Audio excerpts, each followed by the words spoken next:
All right, ladies and gentlemen, welcome to another episode of Big Time Hoops, the podcast. And I throw around the term big timer a lot, but we really do have a big timer today, ladies and gentlemen. Known as a coach, now an author, book on the way. We got Coach Joanne McCallie joining us on the podcast today. Coach, how are you today? Good morning. Doing great. A little bit, not great weather here down in North Carolina, but it's a great day anyway. Yeah, that's what I wanted to ask too. So obviously not coaching at the moment, and that may be up in the air. We don't know what the future holds, but where's home base? Are you still going to settle down in North Carolina? Is that home for you? Yeah, we built a new house. My husband and I, kind of a house we've been wanting to build. My husband is a 2-handicapper in golf.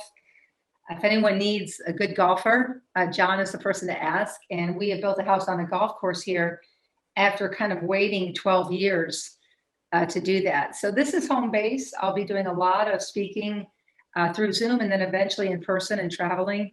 And if you've been to this area, Raleigh-Durham is one of the hottest areas that people are moving to now, mostly because of the quality of life, of course.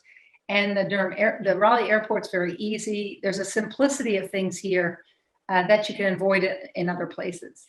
It is a great place. My brother lives out there in Wilmington, so I've been down there a couple of times. I've flown in through Raleigh, and it's a great area. If I could be anywhere else, you pick the right place. That's the place to be, I think. So definitely. And we talked a little bit before we started recording here about the book coming out. So it's due out in February, and I wonder, as an author with a book coming out, like what's more nerve-wracking, like waiting for the release date and seeing how it's going to be receptive, or is it more nerve-wracking preparing for a national championship game? Like what's more nerve-wracking for you?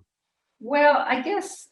I mean, a national championship game is so awesome because there was like 30,000 people there and your team was so ready for that moment. I'm not sure, coaching a national championship, I'm not sure it gets any better than that. This is a national championship in kind of a long-term kind of way.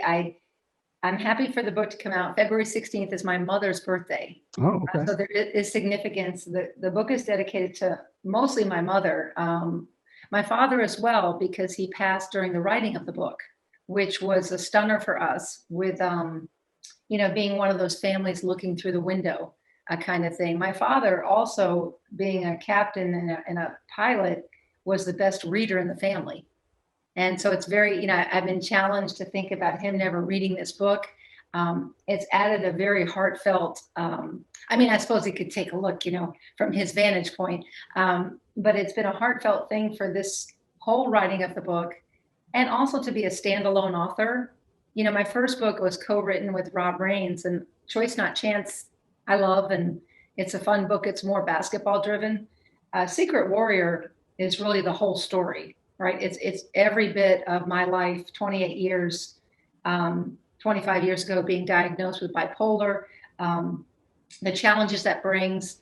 And I write it standalone with a publisher, and I get to call myself a Maine author. And you can't begin to know that is an incredible feeling to be a Maine author in particular. I mean, Stephen King kind of set the bar, Okay, so it's not at like that level, but there's just sort of a peace knowing I've been able to write something that I've wanted to write for some time. Yeah, and so that's got to be a great feeling knowing that it's done and it's ready to come out and stuff like that. But like, what are you dealing with now in terms of stressors? Because you mentioned release dates, publishers, talking to all these different people. Like this is like got to be a whole new ballgame for you, right? Yeah, it's wonderful to be able to set my own schedule. I'm an avid tennis player, and we're playing outside, all year round here. And so I'm an avid weight lifter, workout person. Okay, so I'm probably in the best shape of my life at 55, which is really kind of fun. So I value exercise. It's very important to our mental health, mine as well. And, taking walks with the dog, like having certain appointments with my girlfriends, making clear appointments to balance my schedule. And that's a big time of what I do. I am the Zoom queen. I do lots of Zoom. And I even had the wonderful experience of my first consult with a student athlete yesterday. A part of this is being able to be that phone a friend.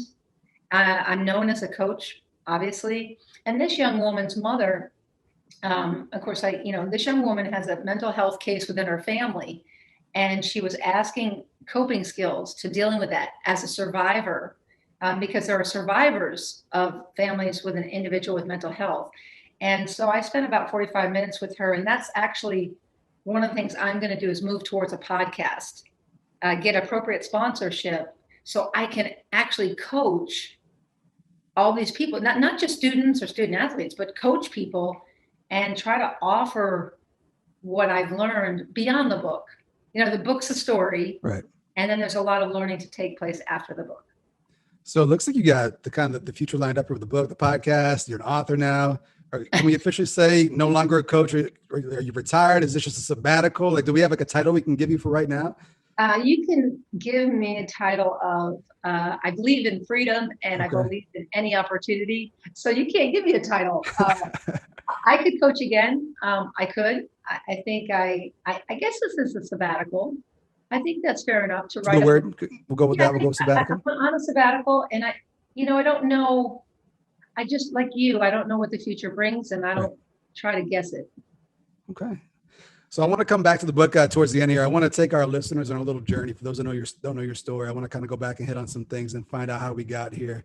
And you mentioned your father; he was a pilot in the Navy, correct? And that's how you wound up in Maine.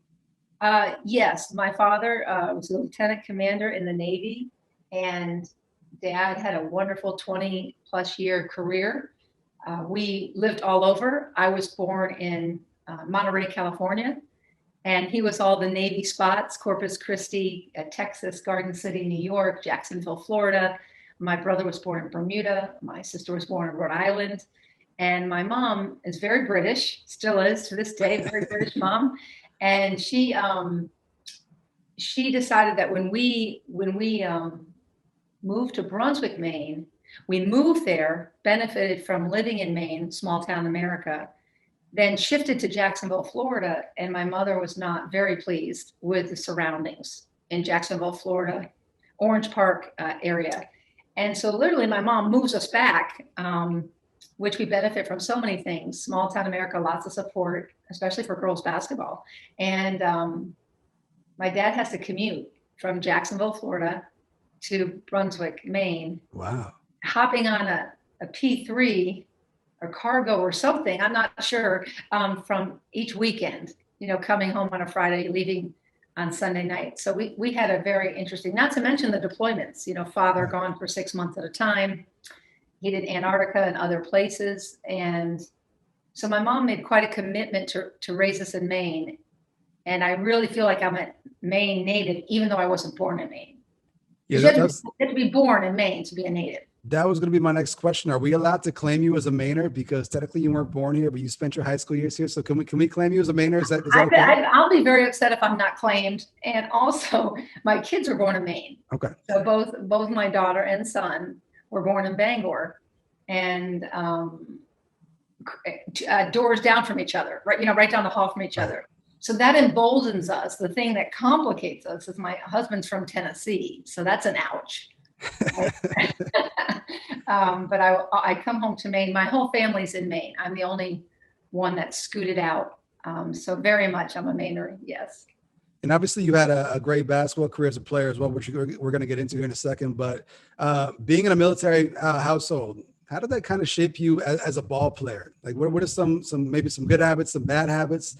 What is it about that upbringing that kind of helped you progress as an athlete? I think that having to make new friends, I was always the new kid. And that was an interesting concept. When I was young and we were moving to all those places, it was a constant newness. And my mother also took us to England. So each year for 7 years straight, I was enrolled for a month in England. And that was funny because their teaching methods were a lot more severe. I mean, you could get slapped with a stick. They were tough. I mean, very, very tough. And often the education there, I'd get ahead, and I'd come back to the United States and I'd be ahead of things. But when I went to England, I'd be behind.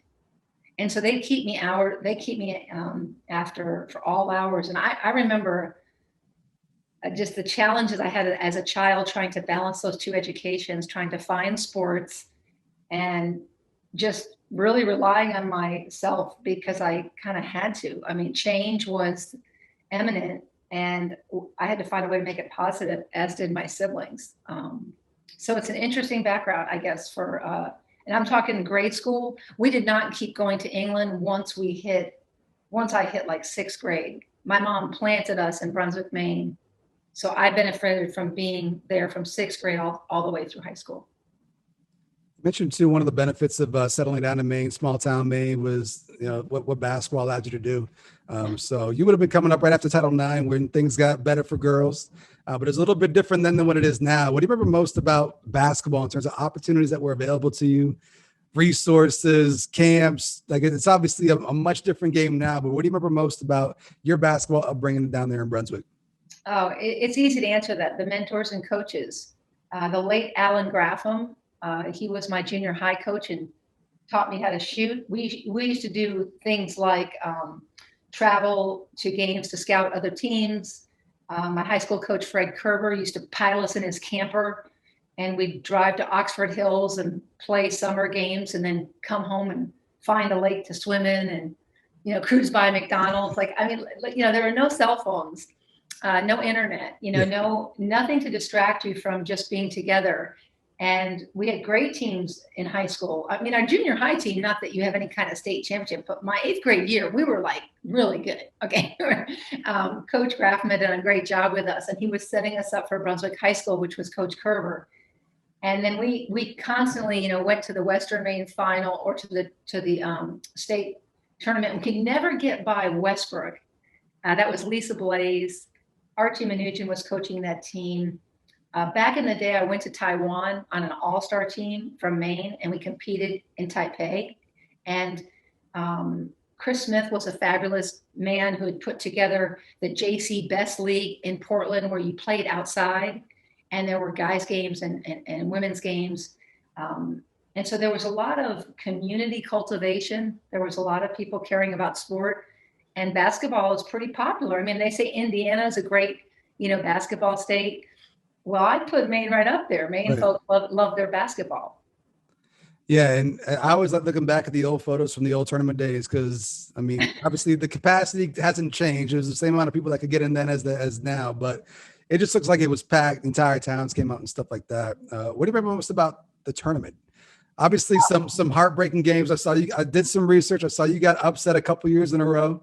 But what do you remember most about those tournament games as a player? Because you mentioned just the incredible atmosphere and just support for the girls' game here in Maine. Well, our teams are fabulous. If I recall, my freshman year, we lost to Westbrook in the Western Maine final in the Portland Civic Center. I just can remember a battle. My sophomore year, I think it was Westbrook again. I can't recall, but I remember my junior year, we played Portland High School. Yep. And that was a team that we had never played. And the physicality, I mean, getting back to Ed Feeney and his reputation as basically beating up teams, I get a new concept on that because Lizzie Pelletier and Carolyn Brooks, people that ended up being on that all-star team to Taiwan. Remember Lisa Blaze, Maureen Birchall, we were all on Biz Houghton, we were all on the same team eventually in that summer, the summer after my sophomore year, I believe. But anyway, so I got beat up, just beat up in that Portland game, and they won. And I was like, wow, this must be the difference between Brunswick ball and city ball. Portland was such a city to me. And then the real upset, that wasn't an upset. The real upset was my senior year.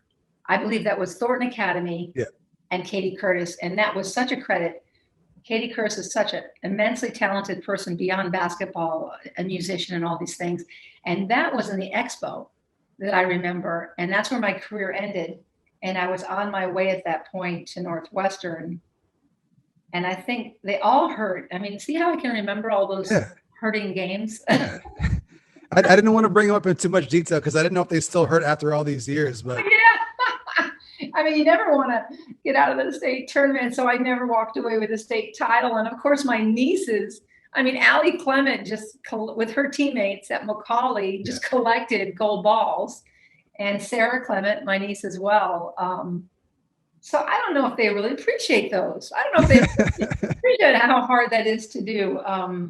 So our family's been enjoying basketball for many years, and Maine support has been incredible. And I felt very loved, supported, and raised in a great community and also in a great state. I mean, I remember meeting George Mitchell back in the day. Yeah. Angus King and Mary Herman are from Brunswick, and think about what he's doing. Now it's, gosh, he's doing a lot of good things. I remember, Stephen King meeting his wife Tabby at Supporting University of Maine when I coached there. Like Susan Collins and Olympia Snow came to a game.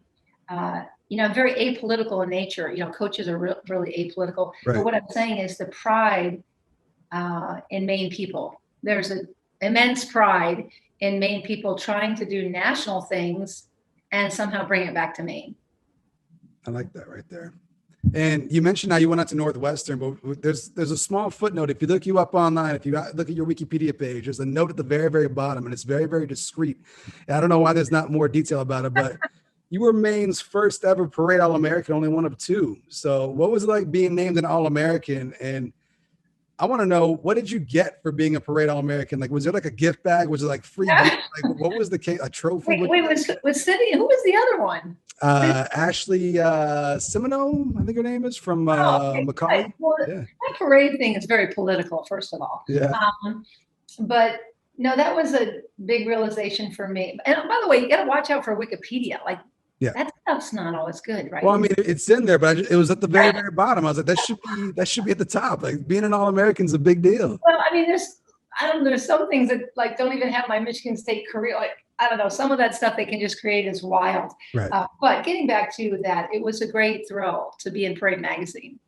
But I was prideful, and I was the last name. So they were 40. Yep. And I was 40th, and they spelled my name wrong. And so I was like, oh, come on, and that was the fun year, if I remember, because we're friends now. Missy Belanger, she was named the best player in the state by the Bangor Daily News or something. And I was absolutely furious because how could I be nationally ranked and then not the best in my state? Yeah. And the Bangor Daily did that great. I mean, they really covered things really well. So don't get me wrong, I love the Southern Maine and the Portland Press and Mike Lowe and all those guys. But what I'm saying is that they had some monopoly on what the state team was. Yeah. So I was first team, but I think it was Missy that beat me out. And I was horrified by that. I was like, in the book, I talk about that really briefly. And I said, well, that was my first example of politics or things that didn't make sense. I'm guessing it kind of lit a fire in you, though, right? I'm guessing that's just you internalized that as motivation and inspiration as you kind of progressed along and went to Northwestern. I think that it just, as my mom said, I mean, get over it kind of thing. I mean, get over those things. They don't matter. It's who you are, what you're going to do. And I think the interesting thing about my Northwestern choice just was that my first recruiting letter came from Duke. Oh. Okay, so my very first recruiting letter was from Duke. And Duke was always on my mind. And it came down to Duke and Northwestern as my final two. And, my mom, again, just a strong leadership force in my family. And she felt, she wanted everything for her daughter, like everything, academically, private education. In her mind, a private education was the way to go, coming from England and her upbringing. And so all these other schools were discarded, right? Everything had to be a private school. Right. Boston College, Holy Cross, Northwestern, Duke, Georgetown, things like that. And she came on that trip, and at Northwestern, they just really, they showed her Chicago, the sophistication of Chicago and the lake. And they had my mom completely sold. And then she did go on the trip to Duke because I think she was sold. Yeah. And so anyway, she kind of let me handle Duke on my own, which I enjoyed. That was really positive. But I got the sense that I would come around, like Duke would somehow be a part of me. It was a weird thing that I wasn't going to go to Duke, was going to go to Northwestern, but I always kind of wondered about the circle back to Duke. So, your parents, and I was one that, I admired my mother. I admire my mother and admired her. When she kind of said, I like Northwestern, I was like, okay. I just wanted to get back to regular life. Yeah. The recruiting life got old. And so I was like, yeah, I'll go to Northwestern. You've spent a lot of the last 30 years recruiting yourself, trying to bring players to your program. Is there anything that you took from what Northwestern did to you to get you to go there that you used in your recruiting pitch moving forward? Was there something special that they did in terms of just reeling you in? I think in recruiting, it's important to know the family, and I think it's important to know who the decision makers are. Oh, I think okay. in recruiting me, I was pretty confident young person, but I really wasn't the decision maker. And I think that Northwestern got on that quick. I really enjoyed fall soccer. See, I was in a fall sport. And so I played three sports. I played soccer, I played basketball, I played softball. Somewhere in there, I think I ran some track.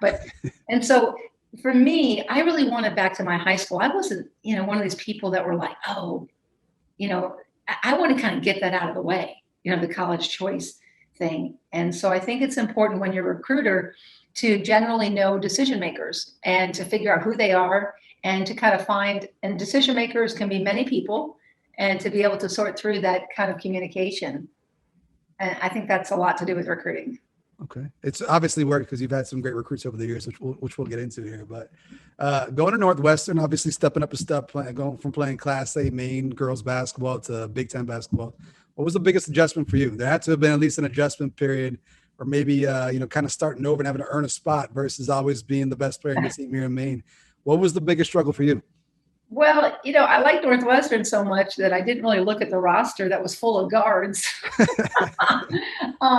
It had a great roster, great people, but like anything else, you're one of many very good players. And I still encourage people. That's one of the things. I think I still would have gone to Northwestern. However, the roster was full of guards. Yeah. And so I had to really compete, not only at a great school in the Big Ten, but it was just harder. And when women ask me today, I ask them to think about where they can impact a program right away and to look at the rosters and get a sense of balance and fit, because a lot of coaches don't share totally what's going on. Right. You have a transfer coming in, know the roster, know how you fit, know what kind of impact you're going to make. I was lucky. I played a lot as a freshman. I think I started as a freshman, some games. Played a lot. I played a lot sophomore, junior. My senior year was my best year by far with my teammates going to the NCAA tournament. But we had 6 seniors. So we were loaded up with seniors. And actually that was a great joy. We had a lot of fun together. That was a very special year. So as a coach, you spent a lot of time scouting players, scouting teams, and coming up with game plans. If you were going to go back and scout your Northwestern team, what's the scouting report on you as a player, looking back on your college days here? Okay. What would you force yourself into? What were your weaknesses? What would you have game planned against yourself? Okay. We never have weaknesses, right? Okay. This is before the 3-point shot. Right. Okay. So I was a shooter and I did have a fair amount of quickness to my game. But obviously there's a lot quicker players, out there.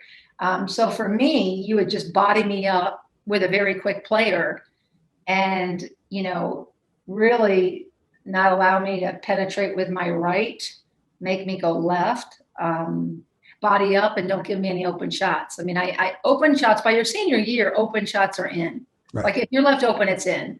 And you get a really good feeling because that's kind of what the pros are, right? Except they have the contested shots that are in, but we had great ball movement and we played well together. I think we had 4 people or 5 people in double figures. But I think for me, I could draw a really quick defender, be denied a lot, have to play physically. I played some point guard, but my ball handling skills needed to improve. So I really needed better ball handling skills, more strength. I was kind of a thin player. I was strong. I mean, I benched, I think 130 that year, which my weight was about, I was about 135. That was a little, for 5'9" at Division I, you're going to get banged around a lot. Right. And so I think that I should have been had more muscle mass and I think quicker off the bounce and force me left. And I was a real competitor, so you could talk to me and I'd talk smack. so we could get into that as well. Okay. It sounds like it's the Portland game plan. They would have followed you to Northwestern and just, same idea, just be rough, be physical with you. Well, they double teamed, and I tell you, Ed Feeney, it was like, go get that girl, like under any circumstances. So I had 2 and 3 people on me in that game. But the one thing about the higher level is that they can't do that, right? You can't be double teamed and not like that. And that Portland game was something else. I remember that well.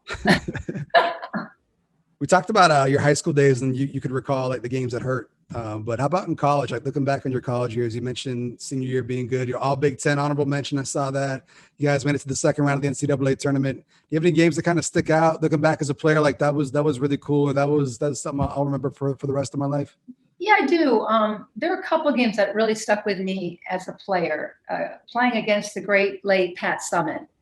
Tennessee came to Northwestern. I can't remember what year it was, but I never was recruited by Tennessee. Okay, and Tennessee, was the thing. I mean, Right. Pat and her program was something else, and I just was so fired up to play against Tennessee that, like, if I scored a bucket, I looked at Pat. Do you know what I mean? Like, it was sort of like I could have played for you. I mean, I was really fired up by that, and actually, it was one of my best collegiate games statistically.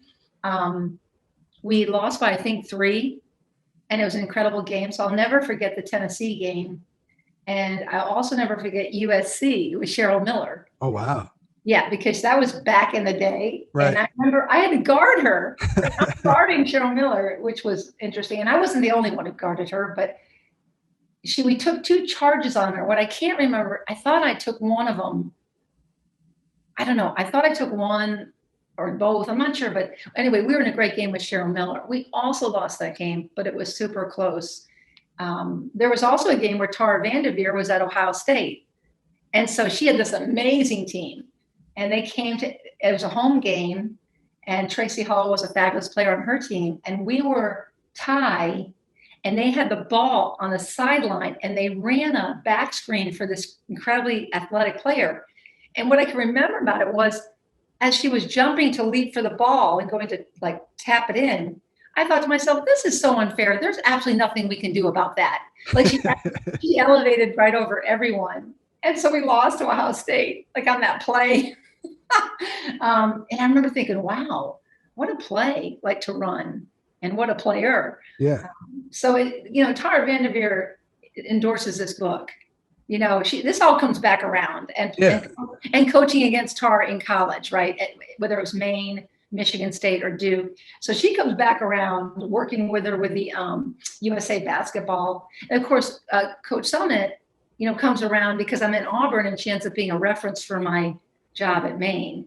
And then, of course, in the semifinal, we have that huge comeback. So I feel very fortunate to have these like sort of things like me as a player and as a coach, and things just have a way of reconnecting and coming back around. Yeah, that's exactly what I was going to say. Is like you probably had no idea at that time, like you run cross paths with these people 15, 20 years later down the road, and it's crazy to think that. Yeah, it is. And the greats. I mean, Pat Summitt, to me, is the greatest coach of all time because of what she started. Remember driving the bus, we're doing the laundry. It's the whole continuum of her influence. Yes, it's the eight national titles. I get that. But, it's not a matter of counting wins and national titles. It's a matter of the impact from the very beginning. Like no one made impact like Coach Summitt if you go way back. Right. And there are some great coaches now, Tara Vanderveer is up in 1,000, whatever. I mean, and, Gino is doing his thing. And I have all respect for that, but they can never be what Pat did for the whole game, and how many people she has in coaching to this day, or just being at UT Martin, and coming into this thing at 23, I think it was, and then going to where she went, God bless her. I think about her a lot because the commitment we make for so many years, and then she didn't get a chance to have that other life. Do you know what I mean? That other mentorship life, or writing a book and that type of thing. You mentioned all these great coaches, and I wonder where did the coaching bug come from you? Like, is that something you thought about, in college? Like, after I'm all done playing, I think I want to still be connected to the game, or did you have other aspirations getting out of college? Like, how did you wind up? You wound up at Auburn as an assistant coach, but what was the process to get there? Oh, it's a process. Yeah. I'm a coach by accident. Okay. I mean, in high school, my coach, Fred Kerber, the first Coach K in my life, he said to me, after watching me coach in a summer league or something with young kids, he said, coaching might be a great, craft for you.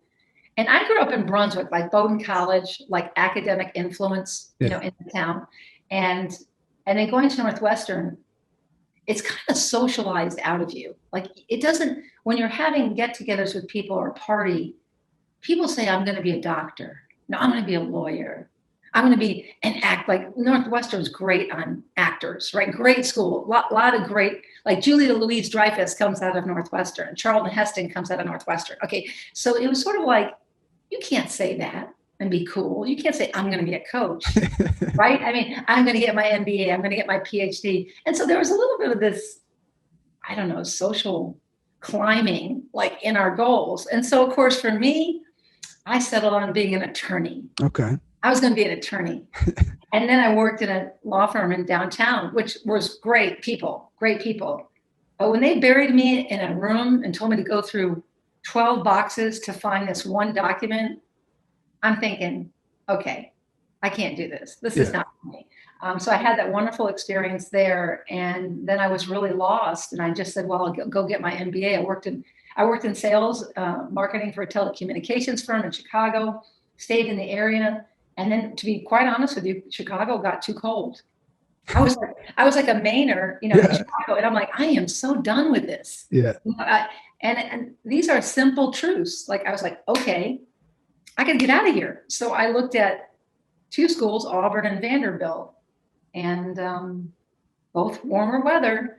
And I chose Auburn without seeing it, sight unseen, because I knew Vandy was the better academic school. But the gentleman at Auburn was leading his team to the national championship. And this story is also in the book, it's my dad who says, well, what do you want to do? And I say, well, I want to see what big time athletics is all about. He said, well, you just answered your question. There it is. Go on and drive your cranberry Volvo, your beat up cranberry Volvo, second and third hand from Chicago to Auburn. And I guess I never looked back. And one of the things you were responsible for was recruiting, right? So you had to jump on the recruiting trail and you were responsible for some great recruiting classes. What was it like recruiting back then? It wasn't planes and you didn't have the internet and stuff like this. So it was probably hopping in the car, driving across the South and just trying to find these players, right? What do you remember most about some of these early days on the recruiting trail? Well, for 2 years, I was a graduate assistant. So I just had to listen to the other assistants and do whatever work they told me. And I couldn't be off campus. So for 2 years, I was doing all the on-campus recruiting and scheduling of all sorts of appointments. And then I got the full-time job. And all I can remember is, first of all, you had to get directions. Like you get lost in the middle of Georgia. Yeah. Right? You don't have anything. You have to stop at a gas station and say, I'm trying to get to this high school over here. In AAU ball, you waited in lines to talk to the coach. Okay, so coach ends the game. There are 25 coaches lined up to wait their turn to say a quick hello to that AAU coach.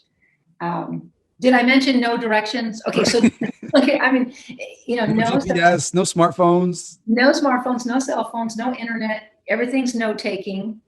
I mean, when people today try to tell me recruiting's hard, I'm like, I can't even comprehend that. Yes, we did fly people in a lot, but I did a lot of driving. Driving to Georgia, driving to Florida, driving to Louisiana, Mississippi. I mean, you can imagine the Maine girl, goes south. Yeah. And I loved it. So funny how people are. I love the people. I love the warmth. I love the diversity. I love Southern food. Grits and shrimp and grits and all sorts of things that are so good. So anyway, it was an incredible experience. And you mentioned that you wound up getting the full-time assistant gig. What can you say about the importance of kind of working your way up? A lot of times people just want everything now. They want it quick. They just want to be handed things. But what can you say about the importance of being an assistant coach, getting all those extra additional duties, maybe doing things that aren't so glamorous? Like, how did that mold you and get you ready to become a coach?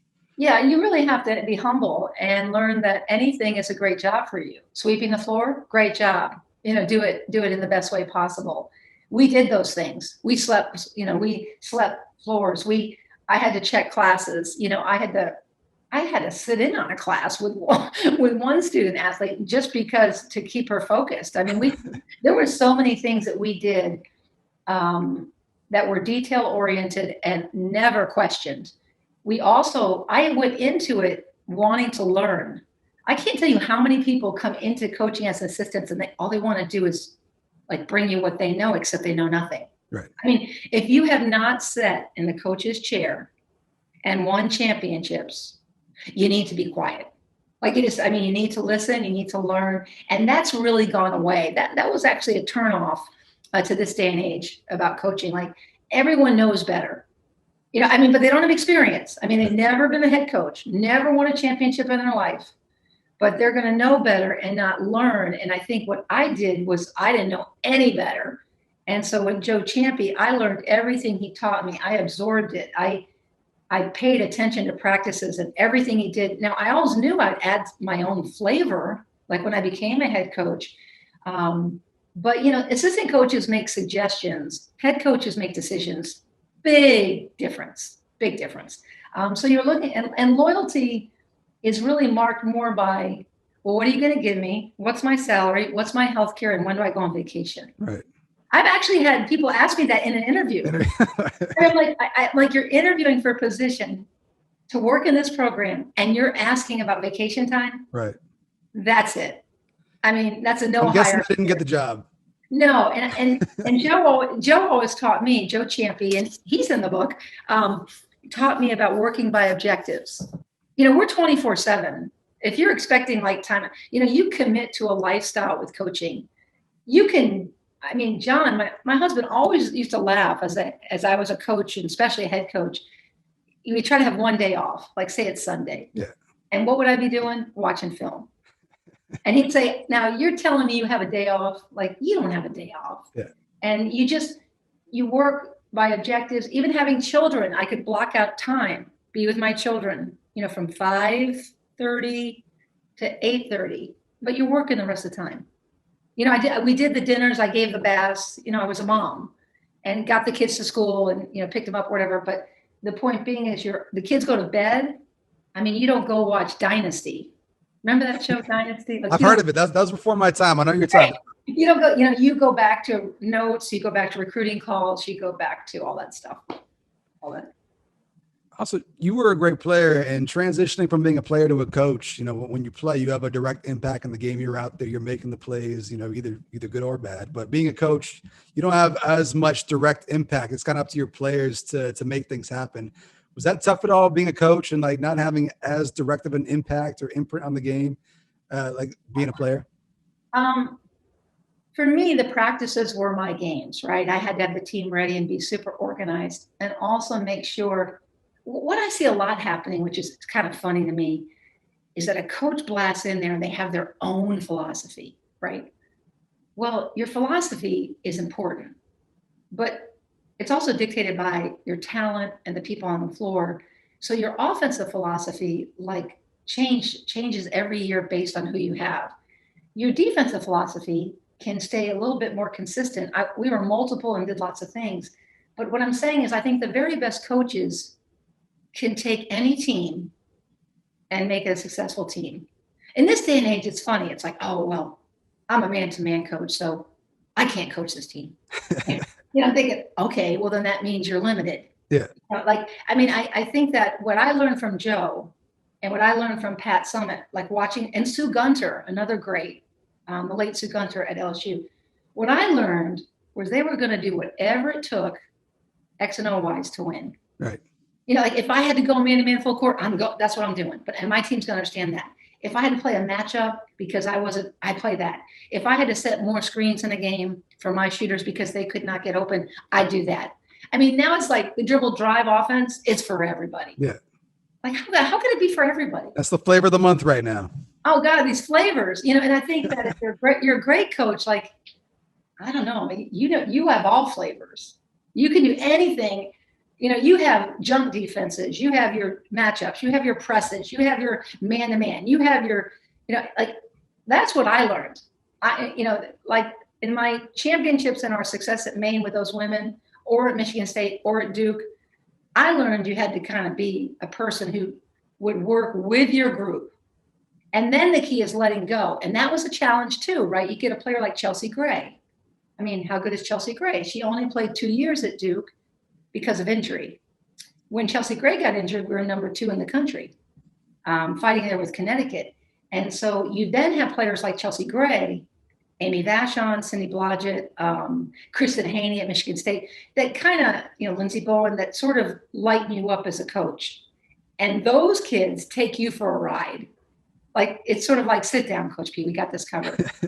and those are my best teams. I mean, those were always my best teams, where I could give them stuff, and then they could roll with it and not needed to be motivated, and then could bring their talents. Jasmine Thomas, another one at Duke. Haley Gorecki, another one at Duke. Those players are really high level, and you got to kind of guide them and then know when to let go. You mentioned how when you came up as an assistant, your job was to listen, right? And just take it all in. When did you know that you had listened enough when you were ready to have your own program? And how did Maine come calling? I'm curious how this all worked out, because Maine was doing great. I looked it up. They had some 21 seasons in conference championships before you arrived. So how did that job open, and how did you know you were ready to take that leap? Well, that job opened, I don't know, because it opened. I don't remember the details of why it opened exactly. What I did know was I wanted to be a head coach, and that being an assistant was good, but I wanted to be a head coach. I wanted to try to have a team and try to make decisions with a group of women and work with women. And I saw the value of being a head coach. So I was only an assistant coach for 2 years as a GA, and 1.5 years to 2 years as an assistant. And then I was fortunate. Mike Plosick was the AD, terrific person, terrific AD. He's at Maine. I think there were some struggle seasons. I think there was looking for a change there. I'm not sure what the deal was at the end there, but I was 26 and the job opened in my home state. I had my MBA. That was very helpful. I tell a lot of young people to get their advanced degrees because it made a difference for me. And I took the job, and I think my oldest player was 22. So I was 26 and just learning a great deal. I mean, nothing can prepare you, no matter how well you're prepared, for the seat. Right. And I worked too hard. I was wanting it too badly. I talk about that in the book, like going, just too much, like get some balance here, enjoy the ride. But we were bound and determined to make, Maine put Maine on the national scene. That's for sure. So you were coming from Auburn, where you guys are making deep tournament runs. You get the gig at Maine, and then your first season, you win 9 games. Any thought, were you doubting yourself at all? Were you like, what did I get myself into here? We were, and mind you, we were 0-9. I didn't know that. I just saw the overall record. Okay, our season started with Florida International, top 25 team at home. No, Boston College with Sarah Bain, one of the greatest players in history, lost at Boston College. Then we had Florida International, top 25. And then we went to a tournament, played Texas, played Rutgers. I forget, like the schedule was just out of something. And then we lost some other, I can't remember, you'd have to trace it. But our first win was in the pit. In the pit, I believe, Dartmouth, to give us our first victory.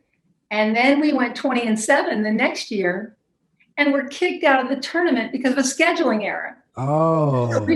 So we were the number 1 team in the conference the very next year. Yeah. And the coaches got together and said, well, they scheduled one too many games. This was before you had computers. This is before you had, you had administrators, but people weren't really looking at those things, right? And I had a new assistant. I was a new head coach. We're kind of scheduling these games. And anyway, we're the number 1 team, and they booed us. I didn't know about that one. They booed us out, and we don't get a chance. And boy, was that that's the most painful thing I've ever gone through as a coach, to take full responsibility for that, and to know, though, that I needed backing on that one. And then that was my first 2 years. And for 6 straight years, we took off like a house of fire. Beat Alabama, beat Stanford, beat whomever. And so it was 6 straight NCAA tournaments after the nightmare. It should have been 7. Should have been 7 in a row. It should have been 7. Yeah. Before we get to those great teams, you brought up something that I want to ask you about. This is one of my questions I wanted to ask. So you mentioned being at Maine and playing tough non-conference schedules, right? Usually just the throw-in game that these big teams want in the beginning of the year. But you've been on both sides as a coach at Maine, but also being at some Power 5 conference schools at Michigan State and Duke. So what's more stressful, like playing these big teams at Maine and possibly getting blown out, or is there more pressure being like a Duke at Michigan State and then possibly losing one of those games and hurting your resume come tournament time down the road? Like, what's the worst position to be in? Good question. Okay, you're supposed to treat every game the same, first of all. Not possible, right? Because you have different things. When you're an underdog, the underdog mentality is a more freeing mentality. I mean, let's just face it. People don't expect you to win, right? So you want to show people. You want to show, you're going to take a look at us. So that underdog mentality really was through Maine, right? People didn't expect us to beat Stanford. They didn't expect us to do. I mean, we went to overtime with Georgia, with the Twins. I mean, Coco and Kelly. I mean, we did so many things at Maine that were and when I say we, remember, it's the women in the book. Like, they're all in there. Okay, this is not a singular thing. It's very plural. But so underdog mentality. But and then there's a top dog mentality when we were leading the conference, right? And I think the best coaching is that there's a no scoreboard mentality, and that you try to remove these top dog. Like, you're supposed to be the very best every time you hit the floor, and so you try to get your team in that mindset. But it's very difficult. And I'll give you a great example: Duke coming to Maine when we almost lost that game. Yeah, classic. I mean, classic. We're Duke. We're good. I mean, we weren't. We were young and had some issues, but Maine. And then Maine really should have won that game. I mean, they had a nice look at the end there. So the expectations are much higher at Michigan State, much higher. I mean, at Duke, okay, just forget it. Losing any game, you're the worst coach in the world. I mean, and I've seen it happen to the greats like Coach K, or I mean, it's amazing the kind of scope you're under. It's like national championship, Final Four, or forget it. And that was really a lot of the Duke experience, which I was excited for, though, because after coaching a national title at Michigan State, I was like, okay, let's see what this is all about. And at Michigan State, we were mid Big Ten, and we did it in 5 years. So people, I mean, what could they say, right? I mean, 5 years we're playing for a national title, so that was just utter bliss. I mean, that thing happened so fast with Michigan kids, a couple kids from away. I mean, that was just a blur. And, beating, Vandy, Connecticut, Stanford, Notre Dame in the same year, like that was just an incredible season. And then Duke, we, 4 straight Elite Eights at Duke. Then the conference changes. Okay, I mean, check this out. So just when you're dominating, here comes Syracuse, here comes Notre Dame, and here comes Louisville. Yeah. I mean, changes the whole dynamic. And one of the reasons I felt really good about stepping away when I did was we had just finished 3rd in that league behind Louisville and NC State. And to me, I was like, wow, I didn't mind people. When we lost games in December, I was the worst coach in America, should never be at Duke, go away fast, whatever. And then we had the greatest comeback in the history of the ACC. I mean, going from 10th to 3rd through January and February.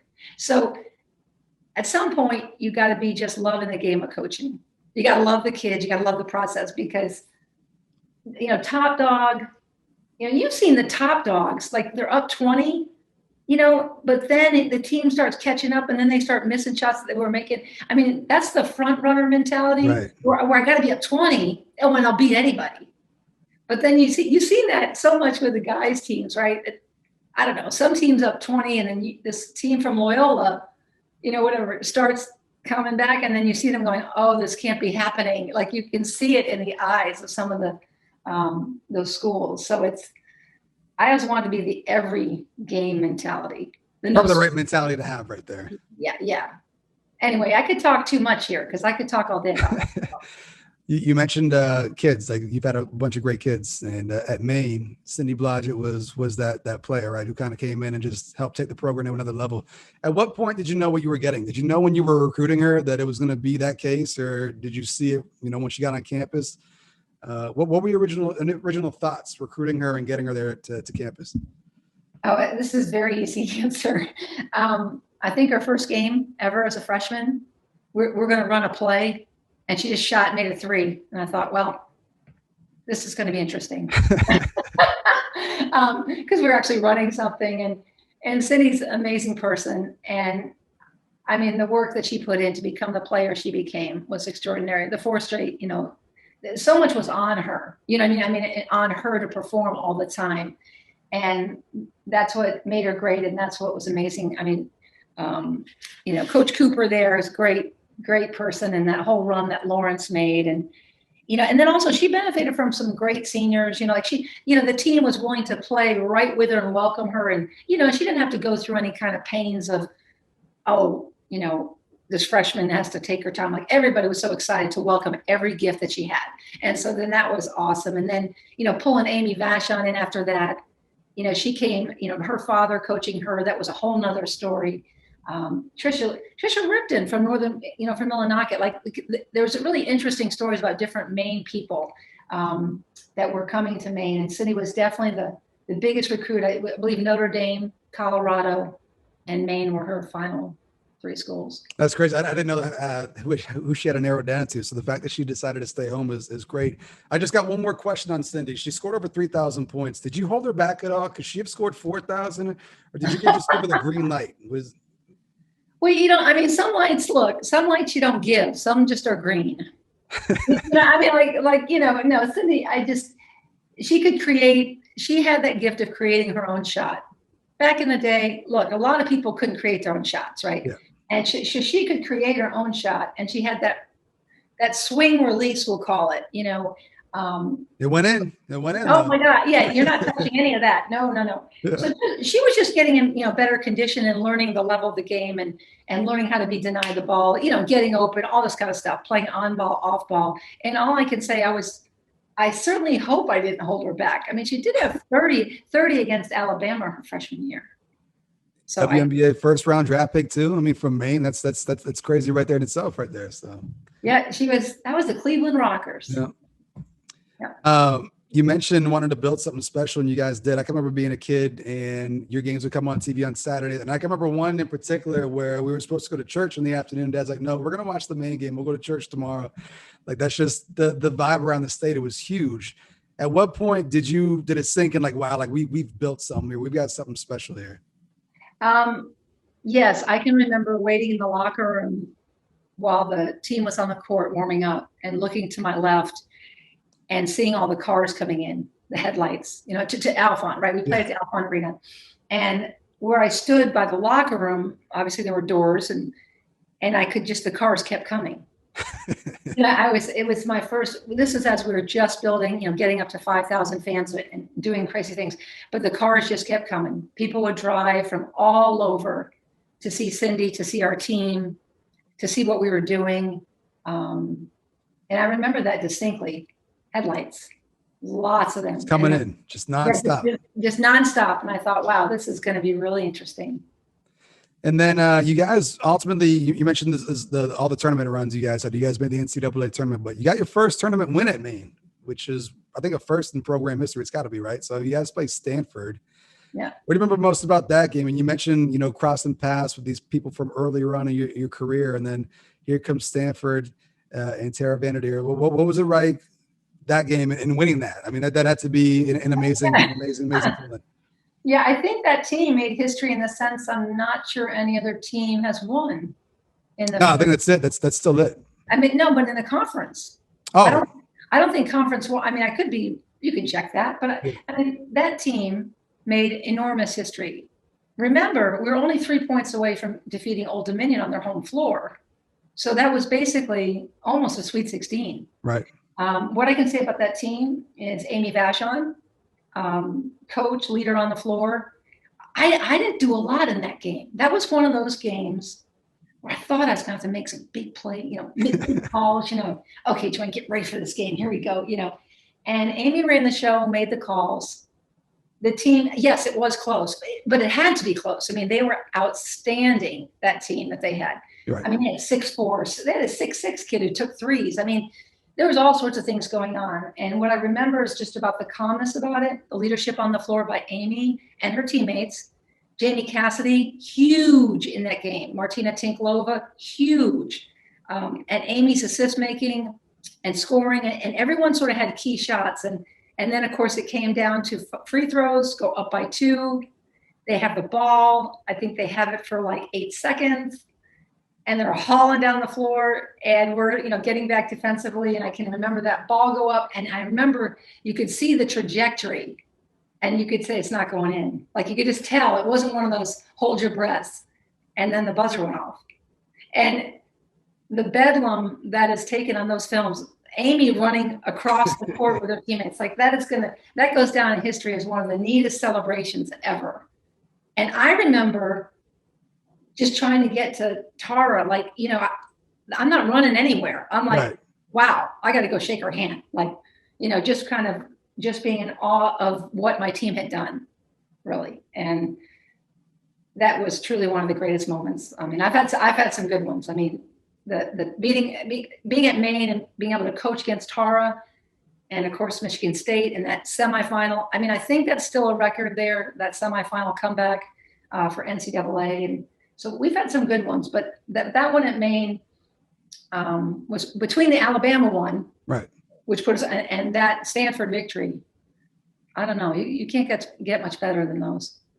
At what point were you thinking you wanted to try to challenge yourself and go beyond Maine? Because I mean that's huge on the resume right there, getting a tournament win, especially over a program like Stanford. But you were there for a couple more years, so when did you start weighing that, and possibly wanted to challenge yourself and go somewhere else, go someplace bigger? Yeah, I mean, I remember that was Amy's junior year that we beat Stanford. Senior year, we lost to North Carolina by 3. That was out at Santa Barbara, and I was going to give birth to my son. And really, you just aspire to challenge yourself. And I never looked at it like being disloyal to Maine. What we felt is we had 8 incredible years at Maine. Yeah. And we had really come and done some neat things. And it might be time, I actually turned down the job at Northwestern while I was at Maine, and some other jobs as well. It's because they people come calling it. And I think that when Michigan State recruited us, it was so thorough. Tom Izzo, the whole thing was so thorough. And of course, I had to be captivated about going back to the Big Ten. And Tom Izzo just won his first national title with Mateen Cleaves. So there was a lot going on there. And the whole thing just seemed like the right fit and the right place to raise a family. Midwest America, safe, generally, place. And so it just seemed like the thing to do. It was very, very difficult departure from Maine. Very emotionally difficult. And the day I told the team, I also gave birth. So it was, I can't imagine 2 events colliding like those did. I mean, I don't recommend that. Emotionally, I was absolutely felt unable to have my son. I was so wiped out from that. I'd come from press conference, driving home, trying to relax and get a sense of it. And then my water broke, and that was like, you got to be kidding me. Yeah. I can only imagine. That's quite a day right there. That's a day. That's a full day. That's a full day. Yeah. Going to Michigan State, Big Ten, bigger budget, different players looking at your program. What was that first recruit that you got that was kind of like, oh man, like we can go and get different players now. Like we're not stuck geographically to maybe looking in New England. We can go and look for players. Who was that player from Michigan State? Well, I tell you what, we took a good approach. We stayed in the Midwest. We did not try to grow too fast. And so there were great players in Michigan. And people were calling us left and right, got to recruit this kid. I mean, so we're getting a lot of input. But we had a gal down the road, Kristen Haney from Mason, Michigan, literally 15 minutes down the road. Lindsey Bowen, maybe from Dansville, maybe 25 minutes down the road. There's an incredible player up north in Glen Arbor area, Glen Lake, one of the best post players ever. She didn't know it at the time. But physique-wise and everything, Liz Shimmick. So we were able to Victoria Lucas Perry was from more of the Detroit area. We took great Michigan kids and then got like Renee Haynes from Ohio, Kelly Rowerig from Nebraska. And so we kept it simple. We wanted to build from inside out. And I remember our first game, I think we had 500 fans. I'm not sure if that's accurate. It was something very small. Different from Maine too, right? Because you're coming from Pack and Alphon. Oh yeah, no, Maine, again, saying goodbye to those gals at Maine was incredibly hard. Yeah. Wow. And so, yeah, we're back at square one, right? We're trying to build a program, and it was an incredible 5 years.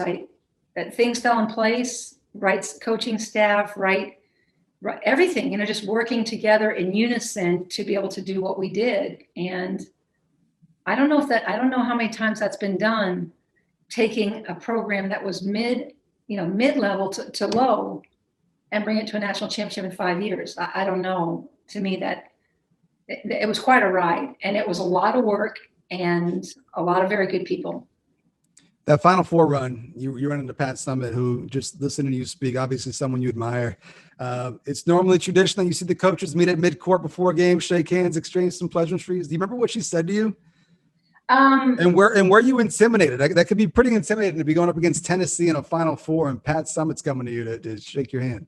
Yeah, well, okay. The good news was I had spent that time at Auburn, right? And she was a reference for my head job at Maine. So I was exposed to Pat Summitt and the Lady Vols for a long time. And remember, well, not a long time, but for enough to know the rivalry between Auburn and Tennessee. So there was a rivalry element to that in my head. It's like, wait a minute, I've seen this in action a little bit, and I've watched her from afar and known her a little bit. I didn't know her like really, really. I knew her well enough to ask her for a reference and have that, mentor relationship. But so for me, it was like, you got to be kidding me. Like, this is just the ultimate. I was very excited about it. Yes, definitely nervous. On my staff, I had Al Brown, who had won national titles with Pat, because he was on her staff before. And so that was kind of, and I also had Samika Randall on my staff who played for Pat. So we had a lot of dynamics going on in that game. And before the game, very cordial. And it's what I said after the game that I remember. What was that?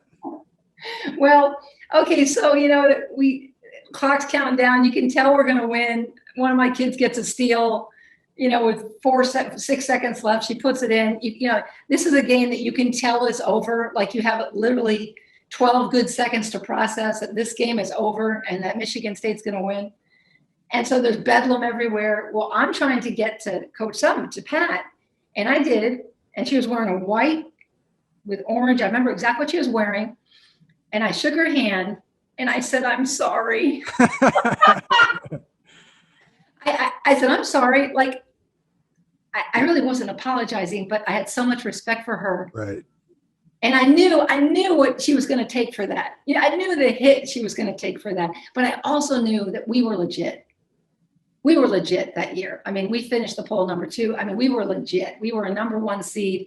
And I'm not so sure from her kids' vantage point that they realized when they got up 16 that we would fight the way we did. Because it was classic. They got up 16. They got a little comfortable. And we came charging at them at the right time and threw some knockout punches. And I think their team stepped back like, this can't be happening. And they were good, right? Those are the Candace Parker teams, right? No, Candace was out that year. That was Anna Sicki. That was Candace was not playing that year. She was, I believe, injured. And I remember Anna Sicki so much because it was such a battle inside. So I don't remember all the players, but Candace was not on the floor during that game. And then played Baylor in the national championship. Another great coaching giant, Kim Mulkey. Yeah. Did it hurt? Like, obviously it hurts to lose a game, especially a national championship, but to go from, talking about building that program up and reaching that point, did it hurt as much as maybe you didn't think it would, or was it painful? Like, what was the reaction from losing in a national championship game? It hurt. It hurt a lot because for a couple of reasons. First of all, Baylor was a great team. Yep. They had played the game before and defeated LSU, had a lot more rest time, had All-American on that team. That was beautiful. We had played the second game, and just had to fight like crazy to come back. There was a sense of relief that you get. The celebration we had after Tennessee was quite a celebration, almost too much to come down from. Right. The media kept us till 2 a.m. The turnaround time, very difficult. And we only played really 6 players, sometimes 7. So I knew, and yeah, just kind of, it was just tough. You know, I knew we coached the team hard. We got the team ready. We did all the things that we had to do, but it was going to be a really tough thing. We had 2 post players that played against Tennessee and played practically the whole game. You can imagine the physicality of a game with Tennessee. So we were in a tough spot. And then to top it off, a gal who had never broken out, and I can't remember her name, and I can't imagine why I can't remember her name, hit like 5 threes in the first half from 2 feet past the arc. Like, it's one of those days. I mean, with everything else going on, they're all American. Sophia was their all American, Sophia Young. Yeah. And this gal gets hot and transfers and leaves the school the next year. Like, it's just like she had her moment in time. And we, you know, it was never a great game. It was never close. You know, we always fought 12, 10, 20. I think we lost by 20. I can't remember, but it was nothing impressive. You know, we couldn't hang. We had kind of expired, and Baylor was also fantastic. So that was a that was a really tough feeling, because you also never know when you're going to get back to that. How about, we talked about at Maine, how, you wanted to go someplace bigger, maybe challenge yourself and go someplace else. At Michigan State, when did that start creeping into your mind? Or was it just like when Duke opened up, it was just one of those things where you couldn't pass it up? Did you think maybe you were going to stay at Michigan State for a while and just Duke was too good to pass up? Yeah, I mean, I think Michigan State, absolutely. We were going to stay there a long time. There were all this contract negotiations and stuff at that level. They can get kind of crazy, buyouts, not buyouts. Like, there's all this stuff that goes on contractually. There was always only 2 schools that we would have left Michigan State for. And ironically, they're rivals, North Carolina and Duke. Like, because the Triangle, my husband is a Carolina grad. And so the Triangle was a natural draw. I was recruited to Duke, and his family was living in Chattanooga, Tennessee, his mom and dad. And so for us, there was all sorts of reasons to think about those schools, but there were none others that we thought about. So we just basically thought we'd be at Michigan State for our careers, because when do those schools open? Like, never. Right. And then Duke opened. And that was it. No brainer. Well, it was I made a big mistake calling that my dream job, because my jobs have all been dreams, my dream job. But boy, I got hit hard in that paper. But it was really more my job I couldn't believe job that would ever open, relative to me being recruited by Duke and coming around. And I had read Coach K's books back when I was in Maine. If you recall, his first book came out when I was coaching at Maine. So I had studied Coach K. He's also an Army, a military person. So I was drawn to that, because you have to work well with the men's coach. Like, you can't just show up, and that doesn't work. It doesn't provide what's best for your kids if you can't. And Izzo was great. I mean, we had our times, like, it's like brother and sister thing.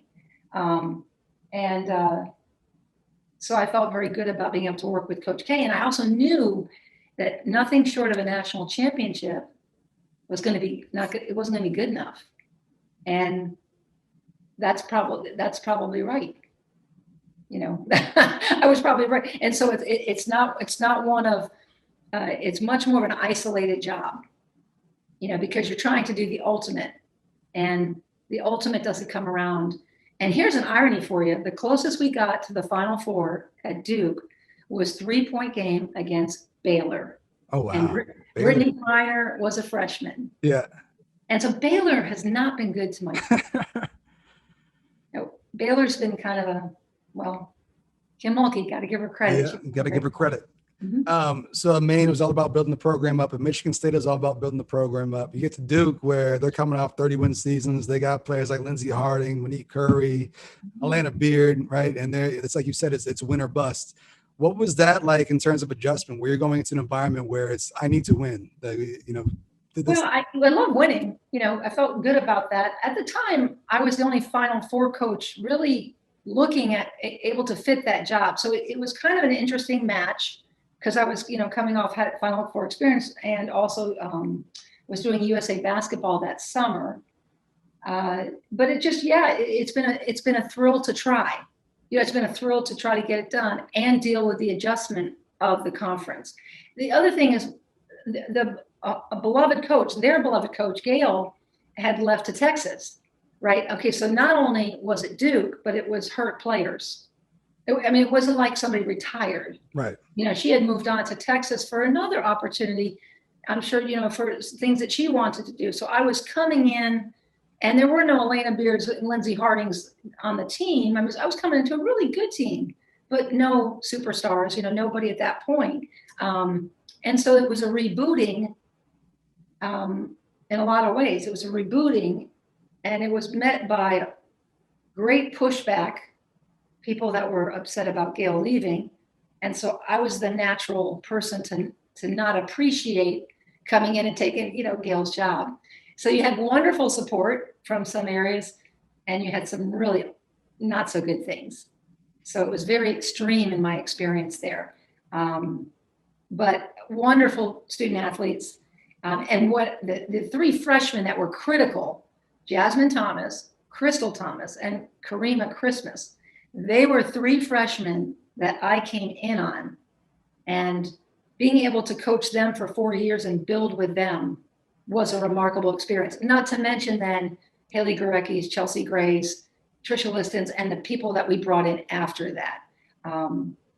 Nay Odom, there was just a lot of interesting athletes we brought in, but we really enjoyed those three and being able to take them through 4 years and then add from there. What's it like being in a program where it's a blue blood, spotlight's on you? You got the North Carolina rivalry. Your games are probably on ESPN at this point. A lot more scrutiny. What was it like just being under that microscope right there? Because it's got to be different than the previous two stops.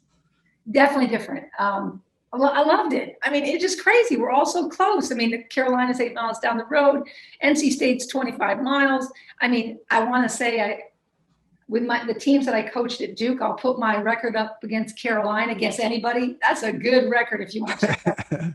A lot of pride by our women in that Duke-Carolina matchup. And it is like at Michigan State, it was Michigan and Michigan State, but that's a good, 55 miles apart. It's nothing like, you have neighbors that are Carolina people. Like if somebody brings you a pie and they're a Carolina grad, like you're not sure you should eat it. It's within the neighborhoods of where you live, Duke, Carolina, Duke, NC State, all together. And so it's a really fascinating basketball community.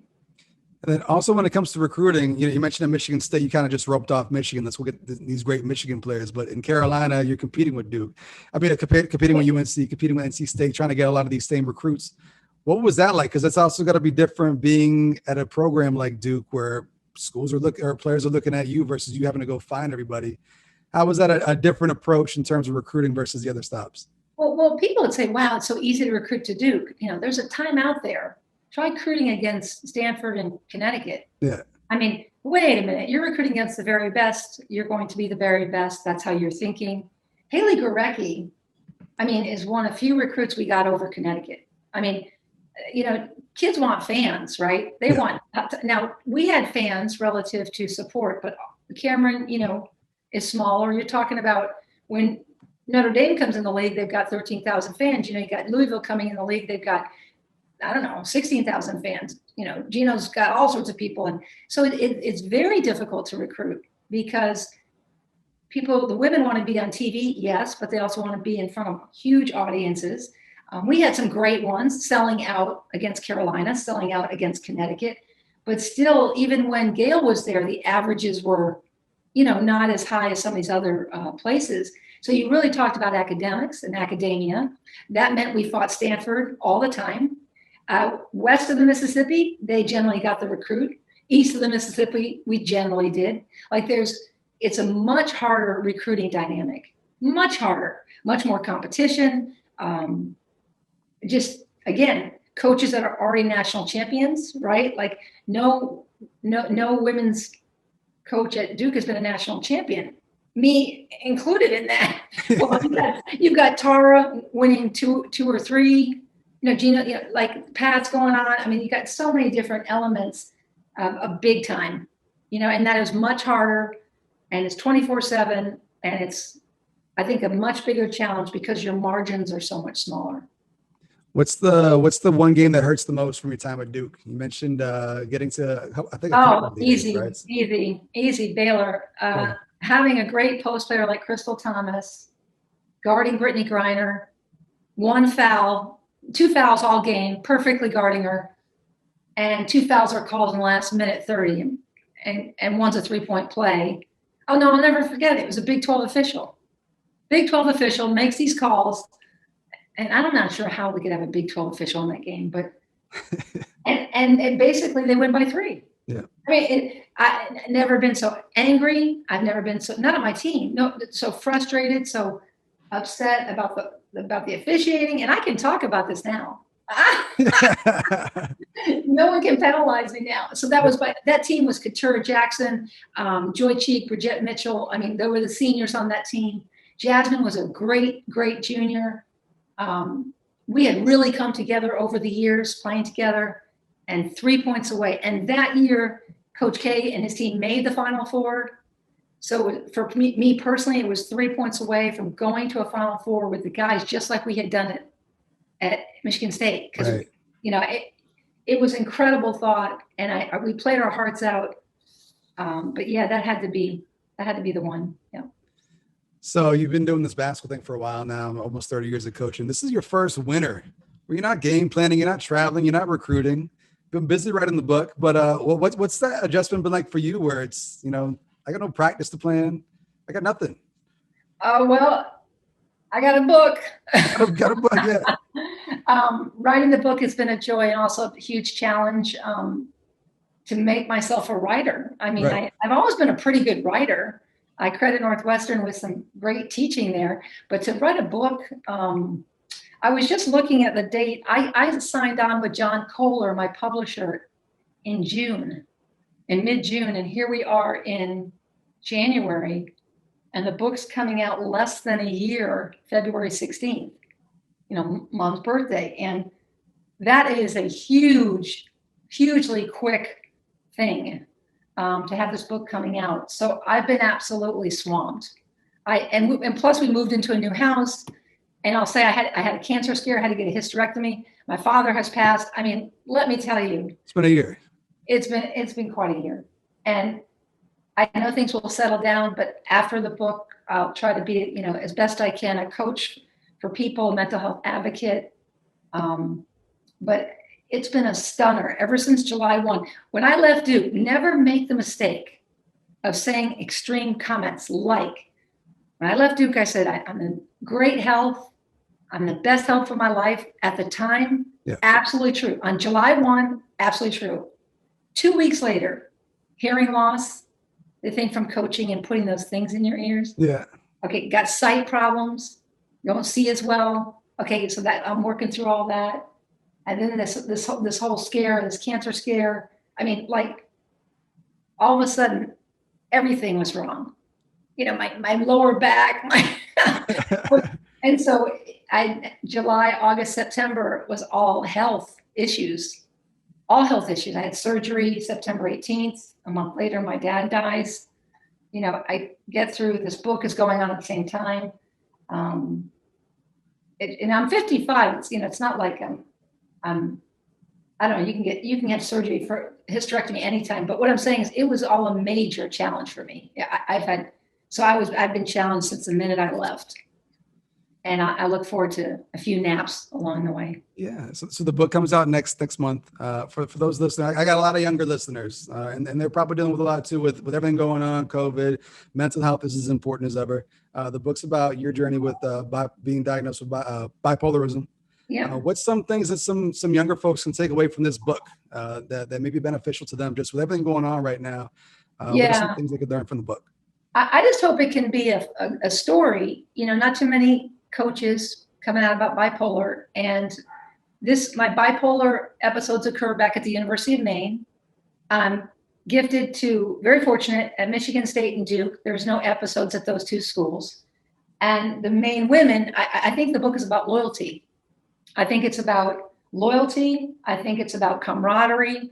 And I also think it's an educational book about mental health and success and kind of seeing the other side. Nobody's perfect. Some people have high blood pressure. Some people have to battle cancer. Some people have diabetes. Well, bipolar is a brain disease. Okay, it's something that's manageable. It's something that we can learn from. And there are too many stigmas and too many communities about it. And so if I can help one person understand and be a little bit more comfortable with it, the book will be a success. Again, it's Secret Warrior, but there are plural. The warriors in the book, it's very plural warriors. And on Amazon, I'm hoping people will pre-order. I want Maine to lead the way here. I want Maine to push this thing into a pre-order bestseller. It's ranked in a lot of rankings, #1 here, there, whatever. Yep. But I'm counting on Mainers. I know I'm gonna go pick it up when it comes out. I'm not even gonna wait till it comes out. I'm gonna pre-order it. You better pre-order, and your listeners better pre-order. Exactly.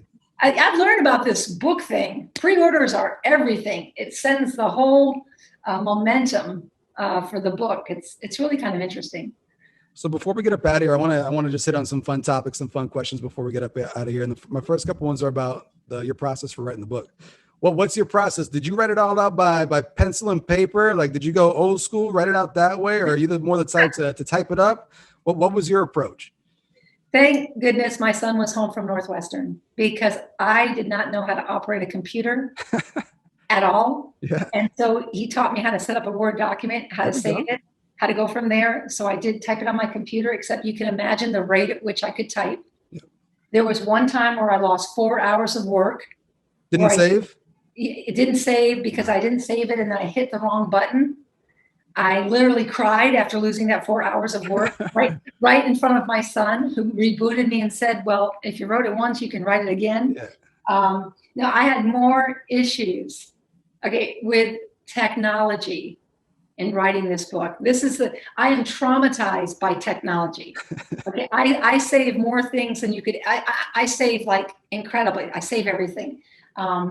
But so I wrote it. I just began, writing it as COVID was.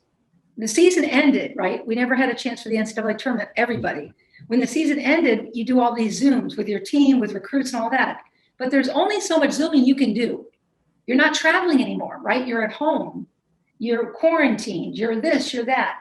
Well, I just started writing. I wrote it in 2 months because it was March, April, it was April, May, and June, I signed on with Kohler. So it was fast paced. I had a lot to say. I'd been waiting since I was 39 to write it, was counseled not to write it, but it became at a great time. And I've always wondered this too, because I read a lot too, and I read a lot of biographies. And I always wonder, like, how do people recollect direct conversations and quotes from 20 years ago? So what are the rules when you're writing a book? Like, if you're trying to write about a specific conversation you have with somebody, like, can you kind of make up what you want, just put it in quotes and it flies? Like, what are the rules to direct quotes, direct conversations from 20 years ago? I interviewed my own players. Okay, so you interview and you get their recollection and memory, and you share your recollection, and it's not all right, but then the players filled in. So this is a team effort. This is an effort. I've got players from Maine, Michigan State, and Duke. Okay, they're all in the book, and they all have different parts of life that we touch on, and so you really have to interview people. There's a lot of talking, interviewing, and also Ruthie's in the book. One of my point guards I coached at Auburn, and another point guard, Chantel Trimetier's in the book. So you can't have everyone in the book. Okay, right. So you basically have a lot of point guards are in this book. That's a definite theme. There's a lot of point guards in this book, and you try to tell the journey of 28 years through their eyes, what they saw, what I experienced, and kind of pull it all together. But I would never have been at Michigan State or at Duke if I hadn't had certain student athletes at Maine that could work their way through their hard times and mine. Like it's And some things I remember why, because they were so, I mean, there's some dark in this book. There's some dark moments, Yeah. and it was singed in my brain. Like I could never forget it. I mean, there's certain things that you can never forget. And when I talk to my therapists and people, they often said many times you don't remember certain things when you're diagnosed bipolar. I made a point to write stuff down, and I also made a point to, and then some of them were like, I didn't quite agree with them. Like, you remember bad things. Yeah. You remember bad stuff. So it's my story, the best I can share it with my players, and the best they can pull it back. And I think people will find it very interesting, and I think it's a book for everyone. This is not a sports book. This is a mental health book told through sports metaphors. And I just know we can make a difference with COVID. There are so many people that are out there struggling. And I talked to a player yesterday who called me, not my player, from another program. And we have got to, my podcast will be coming up, and I hope I can be some kind of coach, but just for a wider audience. Okay. What was tougher, writing the first letter of the book, the first word, or picking out the artwork for the cover? Which ones? What was the tough thing to do? Oh, writing. Yeah. Yeah, you're writing. I mean, the cover. Okay, your publisher has a lot of say. The thing if anyone's offended by this book, because they're not in it or something, remember your publisher gets to edit, right? You're working with John Kohler Books, right? So you got all the. I mean, it went through 2 editors, and I had to re-edit it, all this kind of stuff. So there's a lot of teamwork coming from Kohler Books about it. They did an amazing job off of a picture on the title. I mean, on the cover. I'm very pleased with the cover. And the title was always Secret Warrior. So that never wavered. And the endorsements have been incredible. The people that have come on to endorse it. The writing, oh gosh, the writing is hard. I mean, to get it right, and I'm not a literary great or anything, but I wrote the book, and I want it to be great writing. I don't want people to say, I want people to feel good about how, not just the topic, but how it's written. So that's writing. Writing's difficult. Okay. You mentioned you shared office space with 2 great coaches on the men's side, Tom Izzo of Michigan State, Coach K of Duke. Who's the more pleasant coworker within the office? Like who's more fun to be around in the office space? Well, first of all, Kate didn't share office space, right? I mean, my first year at Michigan State, we did just for a second, but then we built this monstrosity of they built it and I enjoyed it. The monstrosity we had for the offices, and the same with, Mike, we're separate. All I can say is they both offered me so much, Mike, I mean, basically Tom was there when I was trying to build, right, and take a program to a place it's never been before. He had already been there. Right. Definitely a big brother, definitely willing to give me some tidbits, watch practice, have some thoughts. Definitely. I go now to Duke, and I've been a Final Four coach and Elite Eight coach, but trying to win a national title and get over the top of that. Well, Coach K had already done that. So there are things that he offered that were very, very important as well. And remember, Coach Izzo had won the national title, but that was right as I was coming in. Right. In other words, I was no part of seeing that. That's what I'm no part of seeing. Although Mateen Cleaves is a great guy. And then Kyrie is my favorite coming out of Duke. I mean, Kyrie's there's so many good ones, right? But he was special. I know he was only there a year, but watching the dynamics of Coach K and what he did, I mean, what can I say? They're Hall of Famers. Very difficult to compare. Tom shows his emotions more coaching. He stands up and gets, Mike, he's sitting down more, but he's bubbling over. So they're both extremely intense, and obviously have had incredible careers. And, Coach K is called the GOAT, right? The greatest of all time, looking at the numbers that he's done, plus his Olympic success. So all that they've done is earned by them. That you can't compare. They've done amazing things. What's the better home environment? Alphon, when it was packed in the mid-'90s for the Maine teams, or Cameron with the pack house with some of your great Duke teams? What's the better home environment?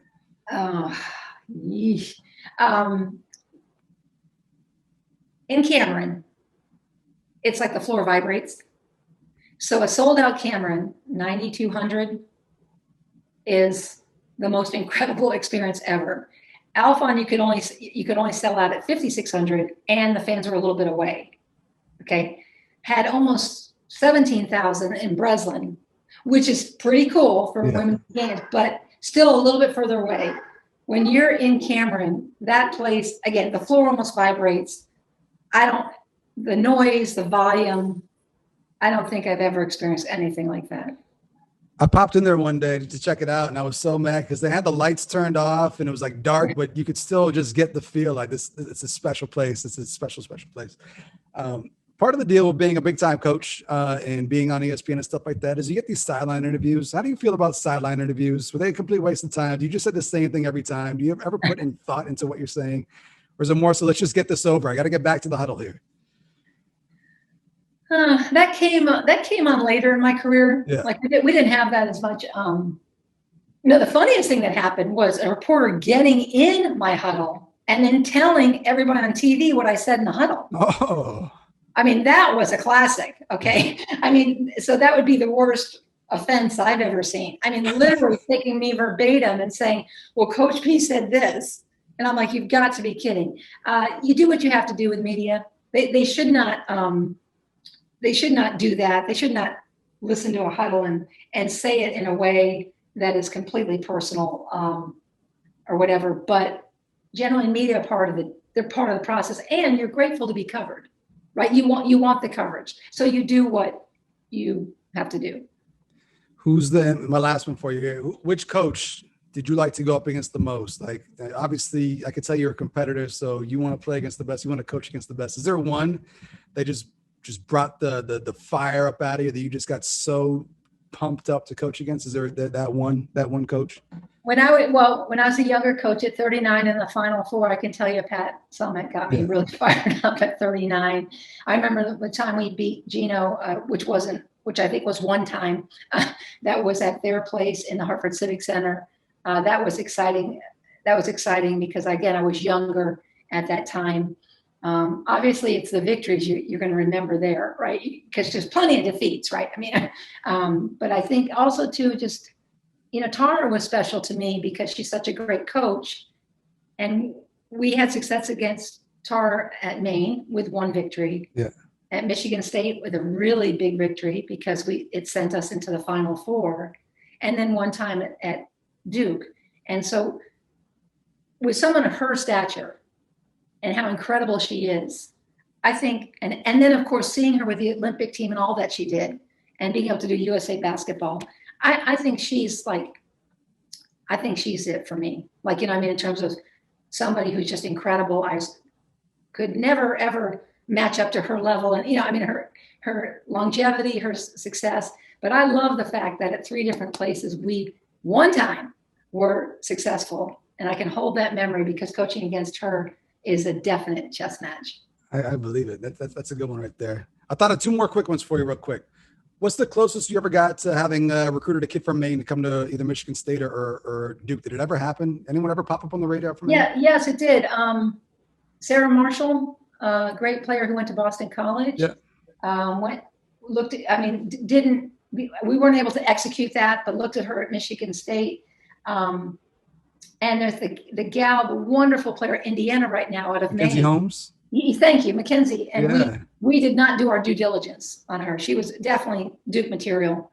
And so we didn't do it. I don't know if and with my nieces and, them, we just let that be a family thing. Do you know what I mean? Like, that's separate, that's family. So never my nieces, but I don't know if I've forgotten somebody, but Mackenzie really sticks out now because of what she's doing with Indiana. It's incredible. It's fun to watch.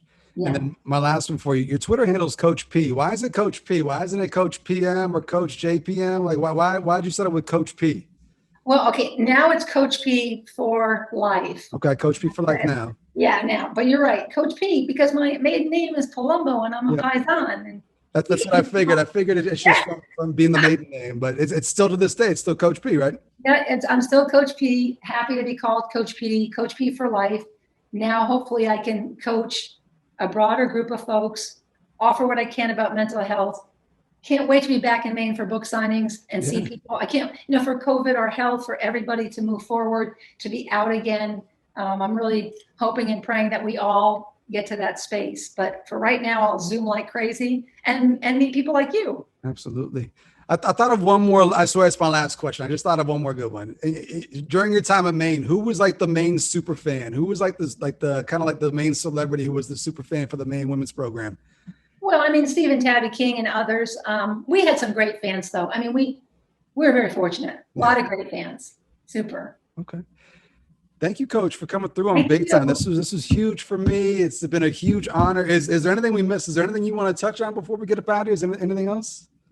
No, I think we got it covered, and I got to get to my next appointment. I appreciate you making the time for us. That's going to do it for this week's episode, ladies and gentlemen. Shout out to Coach P for coming through. Super Warrior out February 16th, right? Go ahead and pre-order it everywhere, and we'll be back next week with another Big Time episode of Big Time Hoops, the podcast. Thank you, everybody.